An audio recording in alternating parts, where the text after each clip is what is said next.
Hi అండి, నేను ఈరోజు స్ప్రౌట్స్తో కర్రీ చేసి చూపిస్తానండి. టేస్ట్ మాత్రం చాలా బాగుంటుంది. ఫస్ట్ ఒక బౌల్ తీసుకొని అందులో ఆయిల్ వేసి ఆవాలు జీలకర్ర వేయాలండి. ఆ తర్వాత ఉల్లిపాయలు పచ్చిమిర్చి వేసుకోవాలి.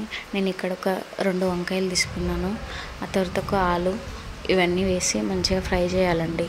మనకి ఇంట్లో ఏ వెజిటేబుల్స్ ఉంటే ఆ వెజిటేబుల్స్ కాంబినేషన్లో ఈ కర్రీ వండుకోవచ్చు, టేస్ట్ బాగుంటుంది. ఇవన్నీ వేసి ఒక 1 or 2 minutes మూత పెట్టి మగ్గించేయాలండి. ఫ్రై అవుతాయి. ఆ తర్వాత మూత తీసి మళ్ళీ కలిపి స్ప్రౌట్స్ వేసుకోవాలి.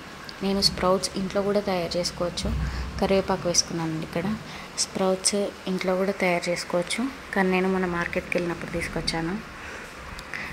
అన్ని కాంబినేషన్లో చేస్తారండి ఈ స్ప్రౌట్స్. హెల్త్కి చాలా మంచిది. స్ప్రౌట్స్ డైరెక్ట్ తినమంటే ఎవరు తినరు కదా, ఇట్లా కర్రీ చేస్తే కూడా మంచి బెనిఫిట్స్ ఉంటాయి. ఇప్పుడు వేసి కాస్త ఫ్రై చేయాలి, మంచిగా ఆయిల్లో ఫ్రై చేయాలండి. తర్వాత మూత పెట్టి మగ్గించేసేయాలి ఒక 1 or 2 minutes అంతే. ఇవి కూడా లేదంటే పచ్చి వాసన అనిపిస్తాయి, కొంచెం పచ్చిగా ఉంటాయండి.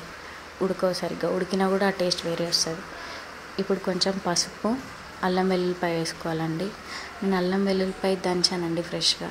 టేస్ట్ అండ్ అరోమా చాలా బాగుంటుంది ఫ్రెష్గా వేసుకున్నది. అల్లం వెల్లుల్లిపాయ పేస్ట్ పచ్చివాసన పోయేంత వరకు ఫ్రై చేసుకోవాలండి. ఫ్రై చేసుకున్న తర్వాత ఒక 4 to 5 టమాటోస్ యాడ్ చేశాను నేను ఇక్కడ. టమాటోస్ కదిలించకుండా అట్లానే వాటిపైన కర్రీకి సరిపోయేంత సాల్ట్, కారం వేసి అట్లనే వదిలేయాలండి. మూత పెట్టేసి ఒక 4 to 5 minutes అట్లనే వదిలేయాలి.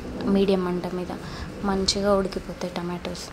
మంచిగా ఉడికిన తర్వాత ఒకసారి మూత తీసి మళ్ళీ కలిపి ఒక గ్లాస్ ఆఫ్ వాటర్ యాడ్ చేసాను నేను ఇందులో, కర్రీ మంచిగా సూపీగా ఉండడానికి. ఇట్లా మంచిగా ఉడుకుతున్నప్పుడు ధనియాల పొడి అండ్ కసూరి మేతి వేయాలి. టేస్ట్ ఇంకా ఎక్కువైపోతుందండి, ఎన్హాన్స్ అవుతుంది టేస్ట్. తర్వాత ఒక 5 minutes మీడియం మంట మీద ఉంచేసి దించేసుకుంటే కర్రీ రెడీ అయిపోతుందండి. చాలా హెల్త్ బెనిఫిట్స్ ఉన్న కర్రీ రెడీ అయిపోయినట్టే. Thanks for watching. నా వీడియోస్ ఇలానే సపోర్ట్ చేయండి. నా ఛానల్ సబ్స్క్రైబ్ చేసుకోండి. బ్యాక్గ్రౌండ్లో నాయిస్, వర్షం పడుతుందండి మాకు ఇక్కడ. వెదర్ చాలా బాగుంది. Thank you.